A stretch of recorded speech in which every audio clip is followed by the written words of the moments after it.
네, 지난 시간에 이어서 로스 C++ 코드를 계속해서 살펴보겠습니다. 총 5개의 C++ 코드를 살펴볼 거고요. 이 3개는 서비스와 관련되는 코드고 아래 2개는 총 5개의 C++ 코드를 볼 거고 위에 3개는 서비스, 아래 2개는 액션. 마지막으로 로스 C++를 공부하면서 좀 더 도움이 될 만한 그런 레퍼런스들을 준비해봤습니다. 첫 번째로 가지보에서 R2D2를 스폰시키는 그 서비스 서버 요청하는 서비스 클라이언트 예제가 있었죠. 이것을 C++로는 어떻게 구현할 수 있는지 제가 이렇게 작성해 두었습니다. 이 다른 부분들은 이제 함수로 제가 빼놓은 것 뿐이고 결국은 이 메인 하나에서 모두 이루어진다고 볼 수 있습니다. 첫 번째로 그럼 서비스 클라이언트를 어떻게 생성하는지에 대해서 살펴보고자 합니다. 서비스 클라이언트는 로스 서비스 클라이언트 타입을 갖고 있고요. 노드 핸들 서비스 클라이언트 그리고 이 안에 인스턴시에이션으로 사용되는 서비스 타입 가지보 메시지스에 있는 스폰 모델이라는 타입을 사용하기 때문에 템플릿 인스턴시에이션을 해주고 매개 변수로는 콜을 할 서비스 서버 이름이 들어갑니다.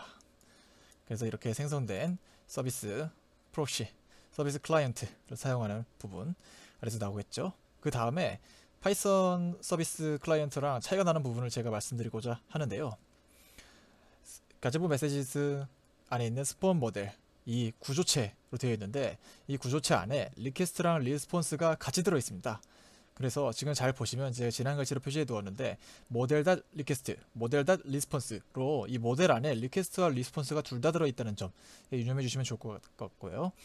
그래서 실제로 이제 콜을 하는 부분을 살펴보면 위에서 생성한 클라이언트 .콜을 통해서 이 스폰 모델 서비스 타입을 보내주고 전달받은 서버가 리턴으로 리스폰스를 전해주겠죠. 다시 한번 정리하겠습니다. 말을 혼동해서 서비스 클라이언트가 리퀘스트를 담은 모델 서비스를 서버에게 전달하고요. 서버는 동작 이후에 모델 안에 있는 리스폰스의 값을 채운 다음에 클라이언트로 리턴 시켜주겠죠. 그런데 지금 우리가 살펴보고자 하는 것은 스폰 모델 구조체 타입인 모델 안에 리퀘스트와 리스폰스가 둘 다 들어있고 이 콜을 통해서 뭐 어떤 식으로 됐을지 모르겠지만 뭐 레퍼런스로 되어 있을 수도 있고 이 모델 안에 있는 값이 수정돼서 모델.리스폰스가 수정돼서 리턴이 되는 그런 형태로 안에 내부 구현이 되어 있음을 알 수가 있습니다. 그리고 나서 이제 여기 if로 걸려 있는데 결국은 이 콜하는 함수 이름 자체도 그렇고 파이썬하고 이 부분은 매우 유사하죠. 여기 add xml 이라는 이 부분이 있는데요. 이게 파일 입출력을 다루고 있습니다. r2d2.urdf라는 파일에서 전체 urdf 포맷을 가져오고 스트링에 계속해서 담은 다음에 이것을 우리가 맞춰줘야 될 리퀘스트 타입 안에 계속해서 더해주고 있습니다. get 라인을 통해서 받으면 띄어쓰기까지 다같이 받아진다는 점 알아주시면 좋을 것 같고요. 그래서 이것은 말 그대로 길다란 그 urdf 파일을 이 리퀘스트다 모델 xml 안에 계속해서 차곡차곡 쌓는 그런 예제라고 보시면 될 것 같습니다. 이 함수 자체가 나중에 또 urdf를 다루거나 xml을 다룰 그럴 상황에서 또 사용될 수가 있겠죠. 더불어서 이 fstream이 loss.header 안에 들어있지 않기 때문에 fstream을 따로 인클루드 해준 모습이 보입니다. 실질적으로 서비스 콜을 하는 부분입니다. 그래서 서비스 클라이언트 .콜 그리고 보내고자 하는 서비스 타입 이름을 지정해주면 서버로 콜이 되고 서버는 리스폰스를 담아서 이 모델 안에 수정을 해서 담아주게 됩니다. 이 리턴 값이 이전 파이썬과 마찬가지로 부 타입이기 때문에 이 true면 잘 리스폰스가 왔다는 뜻이 돼서 이 아랫부분이 실행되겠고 그러지 않다면 밑에 else 부분이 출력되겠죠. 대신에 여기서 또 하나 볼 수 있는 게 loss info하고 이렇게 printf처럼 파일 이 포맷을 사용해서 콘솔 혹은 디버깅 창에 출력을 하게 되는 그런 모습이 보이는데요. 우리가 파이썬을 사용할 때는 프린트 모델 뭐 losspi.loginfo 그냥 가로 안에 str로 이렇게 고쳐가지고 모델을 넣어줬으면 되는데 이런 식으로 지금 C++로 오면서 좀 더 코딩이 복잡해진 그런 모습을 볼 수 있습니다.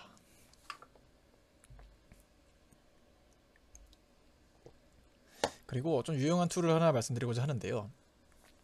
특정 로스 패키지에서 파일을 가져오고자 할 때 해당 패스, 절대 경로면 절대 경로, 상대 경로면 상대 경로를 이용할 텐데, 해당 경로를 조회하는 방법인 getPass가 로스 안에 패키지 안에 들어 있습니다. 이것을 사용하기 위해선 loss/package.header를 인클루드 하시면 사용할 수 있고요. 이제 뒤에 원하는 URDF 이름 그리고 경로, 추가 경로들을 집어넣어서 스트링처럼 사용하시면 됩니다.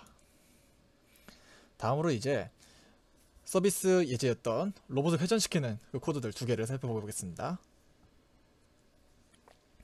기억하실지 모르겠는데, 각속도와 시간을 받은 다음에 이것이 서버로 전달되면 서버는 해당 각속도만큼 해당 시간으로 로봇을 회전시켰죠. 클라이언트 부분을 다시 살펴보겠습니다. 앞서 봤던 가제보 스폰 클라이언트와 똑같이 서비스 클라이언트이기 때문에 동일하게 서비스 클라이언트가 생성되고 이 서비스 타입을 가진 변수를 만들어서 리퀘스트와 리스폰스가 오가는 것은 앞의 예제와 동일하기 때문에 넘어가고요. 대신에 여기서 제가 커스텀 서비스 타입을 사용했습니다. 그래서 우리 코드로 가봐도 서비스 튜토리얼에 SRV를 가보면 이런 식으로 제가 직접 지정한 이런 커스텀 서비스 타입을 사용하고 있는데요. 이렇게 사용하기 위해서 연원 꺽쇠, 단원 꺽쇠가 아닌 큰 따옴표로 양옆을 닫아주고 있는 모습이 보입니다. 커스텀 서비스 타입이라 그런지 이름이 엄청 길죠. 그렇기 때문에 따로 유징으로 추격형으로 제가 따로 사용하고 있는 모습이 보입니다. 그래서 혼동하지 않으셨으면 좋겠습니다. 네, 콜하는 부분 앞서 가제보 스폰 모델과 비슷하기 때문에 넘어가겠고요. 여기 우리 파이썬에서는 너무 큰 각속도가 들어오면, 혹은 속도가 아니라 이상한 값이 들어오면 뭔가 잘못됐습니다, 이 속도로는 돌 수 없습니다 라고 예외 처리를 해줬었죠. 근데 지금 제가 이 C++ 코드에는 그 예외 처리는 해주지는 않았습니다. 그런데 반드시 해줘야겠죠. 이건 제가 잘못한 거기도 해요. 왜냐면 우리는 코드 안에서 그런데 뭐 잘못한 큰일이 나나요? 해봤자 시뮬레이션에서 오류 나겠죠 라고 말할 수도 있지만, 이런 부분에 예외 처리를 잘 안 해두면 이 제어 코드가 커다란 로봇을 돌린다고 생각해 보세요. 자동차 만드는 그 커다란 로봇팔이 갑자기 잘못해가지고 엄청나게 막 회전을 한다. 그러면 사람들이 다치고 큰일이 나겠죠. 그래서 로봇 프로그래밍 할 때는 항상 내가 짜는 이 코드가 커다란 로봇을 움직일 수도 있다 라는 생각을 가지고 철저하게 예외 처리 같은 것을 해주시면 좋을 것 같다는 말씀을 드리고 싶습니다. 다음으로 서비스 서버 단을 살펴보겠습니다. 이 서비스 서버, 여기서는 제가 마찬가지로 위에서와 같이 커스텀 서비스 타입을 사용하고 있기 때문에 추격형으로 리퀘스트 리스폰스를 따로 지정해 주었고요. 다음 타이니봇이라는 클래스를 지정했습니다. 마찬가지로 노드 핸들, 그리고 로봇에게 커맨드 벨로시티를 보내야 하므로 퍼블리셔가 하나 있는 것이 보이고요. 서비스 서버는 로스 그리고 콜론 서비스 서버 타입을 갖게 됩니다. 그래서 이런 식으로 mcontrol.ss라는 이름으로 서비스 서버를 하나 생성했습니다. 서비스 서버에 이제 콜백을 바인딩 시켜줘야 되는데요. 그 부분을 살펴보겠습니다. 네, 생성자 부분을 보시면 서비스 서버는 advertise 서비스를 통해서 생성할 수 있고요. 이 안에 들어가는 것은 서비스 이름, 그리고 이전에 토픽 서브스크라이버를 사용하면서 펑션 포인터의 주소, 그리고 오브젝트를 넣어줬던 그 패턴이 기억나시나요? 그 패턴이 그대로 사용되고 있습니다. 그래서 이렇게 srv 콜백이라는 이름을 가진 이 펑션 포인터의 주소가 들어가고, 그리고 이 오브젝트, 지금은 자기 자신이니까 this가 들어가는 모습이 보입니다. 지금 이렇게 제가 강의를 하면서 커맨드 벨로시티에 퍼블리시하고 뭔가 스캔 받고 하는 이런 부분들은 계속해서 중복이 되고 있죠. 그래서 C++ 코드에 익숙하시다면 이것을 클래스를 나눠서 따로 상속을 통해서 다음에는 재사용할 수 있게 하거나 하는 식으로 생산성을 높일 수도 있을 것입니다. 실제 콜백을 살펴보겠는데요. 방금 위에 있던 이 srv 콜백, 그 함수입니다. 서비스 서버에서 차이점이, 여기서는 매개 변수를 두 개 받습니다. 리퀘스트 타입의 req라는 것과 리스폰스 타입의 res라는 것을 받고 있는데요. 이 리퀘스트는 뭐가 들어있었냐 하면 타임 듀레이션, 앵귤러 벨로시티가 들어있었죠. 그리고 리스폰스에는 이제 수행된 결과에 따라서 성공했는지 실패했는지 라는 불 타입의 success라는 그런 것이 서비스 타입으로 들어가 있었습니다. 그래서 그 부분이 이렇게 닷으로 안에 들어가서 참조할 수 있다는 점 말씀드리고 싶었고요. 여기서도 마찬가지로 시간을 다루기 때문에 크로노 라이브러리를 인클루드 했고요. 이 크로노는 로스.닷 헤더에 들어있지 않아서 따로 추가를 해줬다는 점 다시 한번 말씀드립니다. 다음으로 그럼 이제 액션으로 넘어가도록 하겠는데요. 첫 번째 피보나치 액션 서버를 살펴보도록 하겠습니다. 이 액션은 이 CMake 리스트에 뭔가 하나를 더 추가해줘야지 메이크 할 때 에러가 나지 않습니다. 그게 뭐냐면요, 바로 액션 LIV라는 것을 추가해줘야 되는데요. 여기서 보시면 그래서 액션 예제는 CMake list.txt에 액션 LIV를 꼭 넣어주세요 라고 제가 적어 놓았습니다. 이 액션 LIV가 로스 CPU를 사용하면서 클라이언트가 요청을 하는 그런 종속성입니다. 이러한 종속성이기 때문에 꼭 집어넣어 줘야 된다는 점 다시 한번 말씀드리고요. 서버에는 필요가 없어요. 클라이언트가 필요로 하는 그런 것입니다. 파이썬에서도 사용할 때 이전에 퍼블리셔, 서브스크라이버, 그리고 서비스 서버, 서비스 클라이언트는 다 로스파이.서브스크라이버, 로스파이. 이제 퍼블리셔, 로스파이. 서비스 프록시 이런 식으로 생성을 했죠. 근데 액션은 파이썬에서도 액션 LIV를 임포트하고 생성할 때도 액션 liv.simple action client, 액션 liv.simple action server 이런 식으로 생성을 했던 것이 기억이 나시나요? 이런 것처럼 액션은 뭔가 좀 더 다른 토픽과 서비스와는 코드 구현상에서 차이가 좀 있다는 거 명심하셨으면 좋을 것 같습니다.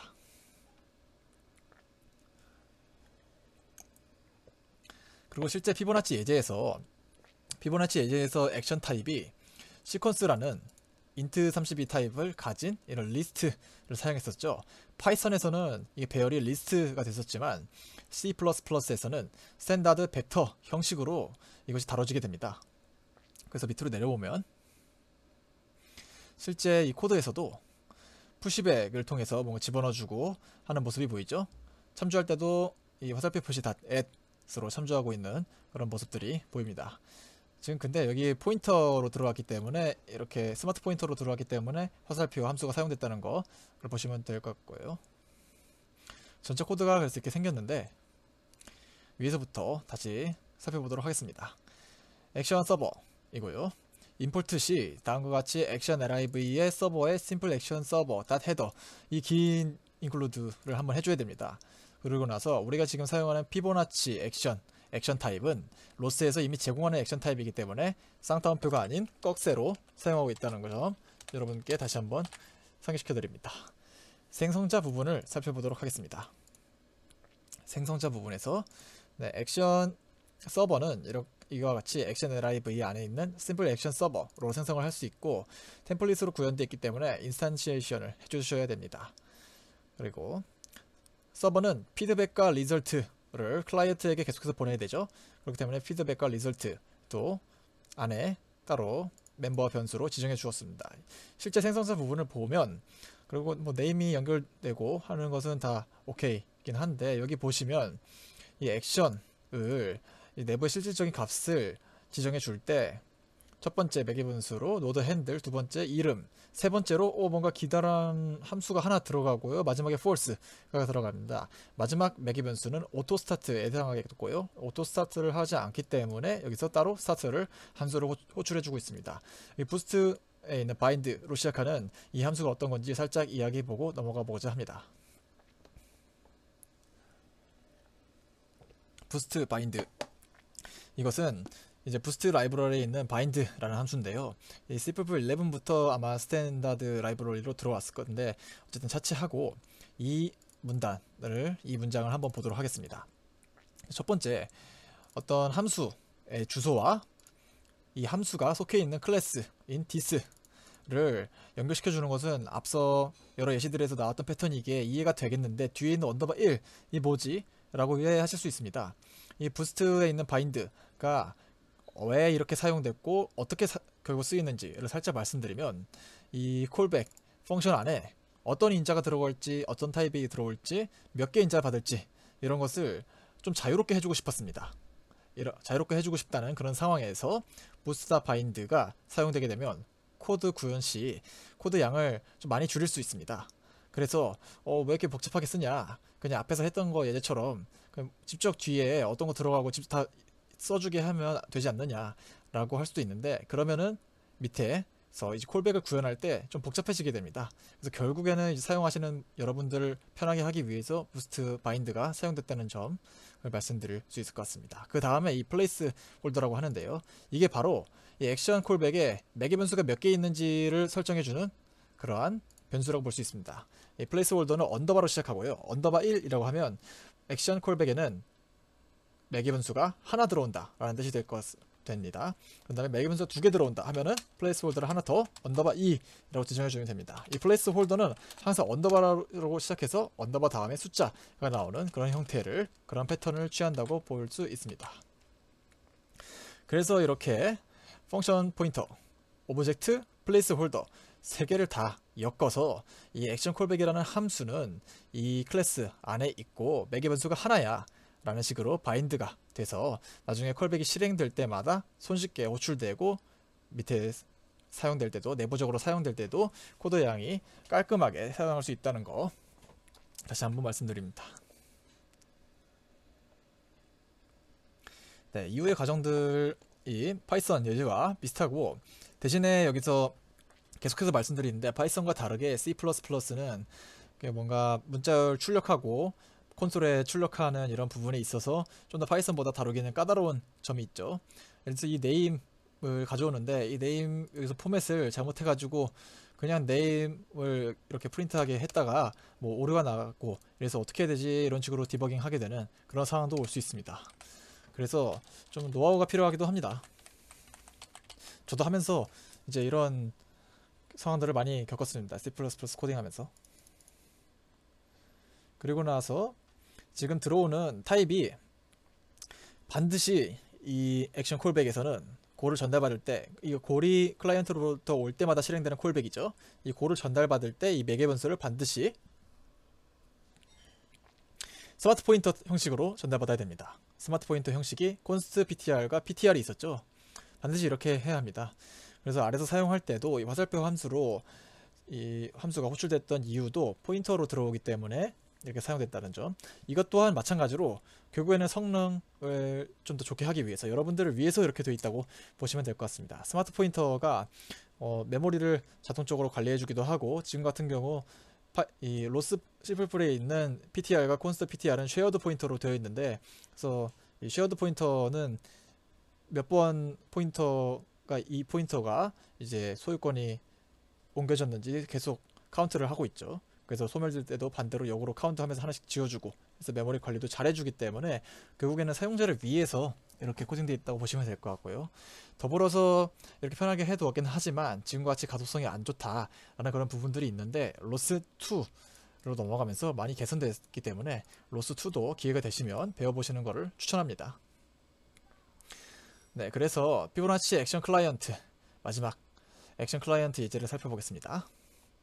액션 클라이언트에서는 주로 살펴볼 게 콜백이 많다는 점인데요, 이쯤에서 다시 한번 피보나치 액션이 어떻게 생겼는지 보면, 피드백이 벡터 타입이었고, 리설트 벡터 타입이고, 오더 인트 타입이었죠. 밑으로 내려가서 액션 클라이언트 생성하는 것을 살펴보면, 액션 liv에 심플 액션 클라이언트로 생성하고, 이렇게 템플릿 인스탄시에이션도 해주고 있습니다.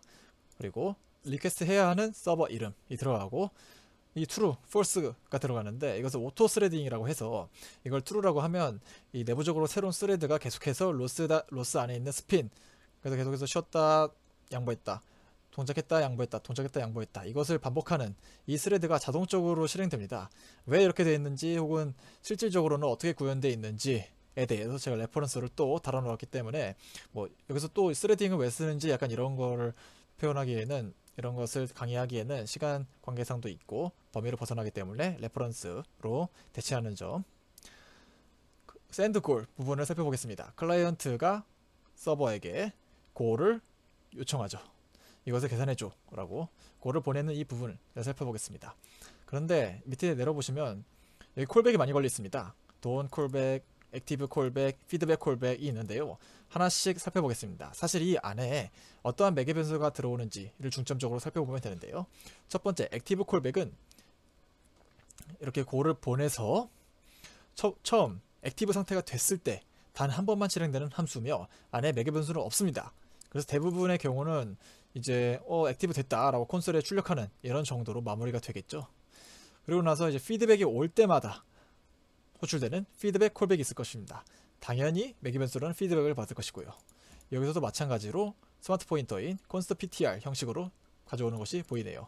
이름이 엄청 길지만 결국은 이러한 패키지 안에 있는 이러한 액션 타입을 가져올 것이다 라는 것 이제는 다 아시겠죠?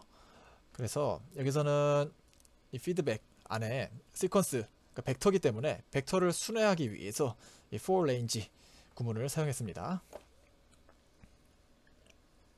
마지막으로 모든 계산이 끝나고 이제 다 끝났다 라는 상황에서 don't callback이 실행되게 되는데요. 약간 파이썬과는 좀 다르게 좀 상세하게 콜백들이 지정되어 있죠. 그래서 이 don't callback은 두 개의 매개 변수를 받습니다. 첫 번째 goal state, 두 번째 goal result를 받습니다. 지금 같은 경우 첫 번째는 그냥 일반 데이터 형식으로 받고 있고 두 번째는 스마트 포인터로 받고 있는 모습이 보이는데요. 이 state는 지난번에도 제가 말씀드렸지만 이미 로스에서 지정되어 있는 그런 값이었죠. 그리고 이 state는 0, 1, 2, 3, 4로 대응됐습니다.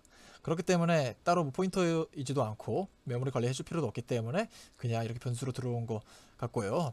반대로 이제 result 부분 같은 경우는 사용자가 이 안에 어떤 타입을 집어넣을지도 모르고 포인터를 집어넣을 수도 있기 때문에 좀 더 효율적으로 다루기 위해서 포인터 형식을 가져오는 이런 예제가 있습니다.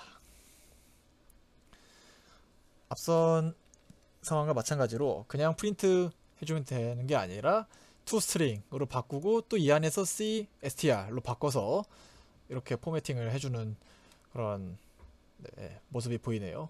사용하기 까다롭겠죠.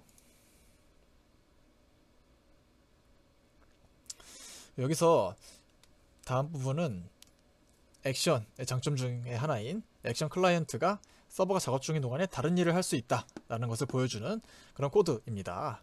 그래서 마찬가지로 이제 다른 일을 할 수 있다라는 코멘트 주석이 달려 있고요. 파이썬과는 다르게 이제 캔슬 골을 요청할 때 캔슬 골이라는 함수를 사용할 수 있다라는 그런 식으로 해서 이렇게 코드를 작성해 놓고 당장은 사용하지 않음으로 주석을 처리해 놓았습니다. 네, 마지막입니다. 최종 스테이트에 따라서 디버깅 메시지를 출력한다고 되어 있는데 제가 앞서 말씀드렸듯이 스테이트는 이미 로스에서 지정되어 있는 값이라고 했죠. 그래서 이 스테이트가 succeed일 때는 성공적으로 맞췄습니다 라는 식으로 이제 디버깅 메시지를 출력하는 것이 보이고요. 그렇지 않을 때는 뭔가 예비 처리가 들어가야겠죠. 지금과 같은 경우는 뭔가 오류가 발생했다 라고 해서 state result 안에 있는 뭔가 있을 텐데 그것을 스트링으로 바꾼 다음에 다시 이 로스 에러에게 전달하기 위해서 c_str 함수를 통해서 체이닝이 되고 있는 모습이 보입니다. 여기서 길었네요. 그래서 이렇게 파이썬에 있던 예제들을 다 C++로 고쳐서 어떤 부분에 대응되는지 한 번씩 다 살펴보았습니다. 되게 어렵고 알아야 될 것도 많을 것 같죠? 그래서 이렇게 어려운 C++인데 왜 쓰냐라고 말할 때 이렇게 궁금하실 수 있는데 제가 앞서 살짝 말씀드렸듯이 옵션이 많기 때문에 좀 더 최적화를 할 수 있습니다. 로봇은 하드웨어를 이제 결국은 다뤄야 되죠. 그렇기 때문에 제 코드 한 줄이 극한 너무 익스트림한 예시이긴 하지만 제가 바꾼 코드 한 줄이 내부에 쓸 하드웨어 단가를 낮출 수도 있어요. 네, 요즘은 뭐 그렇게 심하진 않지만 결국은 예를 들면 이런 식으로 코드의 최적화가 중요한 영역이 있습니다. 실제 제품 만들 때 아니면 연구를 할 때는 성능에 대한 결과 지표를 봐야 되기 때문에 성능이 매우 중요하겠죠. 이럴 때 최적화하면서 C++가 좀 더 유리하겠죠, 파이썬보다는. 그런데 우리는 뭐 연구를 할 것도 아니고 제품을 만들 것도 아니고 취미로 메이킹하고 있는데 이런 상황에서는 당연히 제가 C++를 권유하지 않습니다. 이때는 파이썬으로 빠르게 구현하는 게 더 좋다고 생각합니다. 그래서 앞으로 나올 로스 RC카 프로젝트, 하드웨어 프로젝트에서도 C++가 아닌 파이썬으로 코딩을 해보겠습니다. 마지막으로 이제 만약에 좀 더 로보틱스에 깊게 이제 연구를 하고 싶다. 이 로봇을 만드는 진짜 회사는 어떻게 제품을 만드는지, 제품을 만드는 코드를 좀 더 공부해보고 싶다라고 하시는 분들을 위해서 제가 공부하면서 봤던 여러 레퍼런스들을 링크해 뒀습니다. 저 또한 이제 여기 계속 추가해놓을 예정인데요. 계속 공부하면서 네, 저도 결국은 고급 로스 프로그래밍을 하기 위해서는 C++는 결국에는 해야 된다고 생각합니다. 그래서 저도 계속 공부를 하고 있고, 그래서 다음 시간에는 RBG, RQT와 같이 로스에서 디버깅을 도와주는 여러 가지 툴들이 있습니다. 이 툴들을 사용하는 방법, RBG에 대해서는 이전에도 살펴봤고, RQT도 RQT 언제 살펴봤어요? 라고 할 수 있는데, RQT 그래프를 살펴봤죠. 이렇게 로스에서 디버깅 툴, 사용할 수 있는 여러 가지 툴에 대해서 설명해보는 시간을 갖도록 하겠습니다. 감사합니다.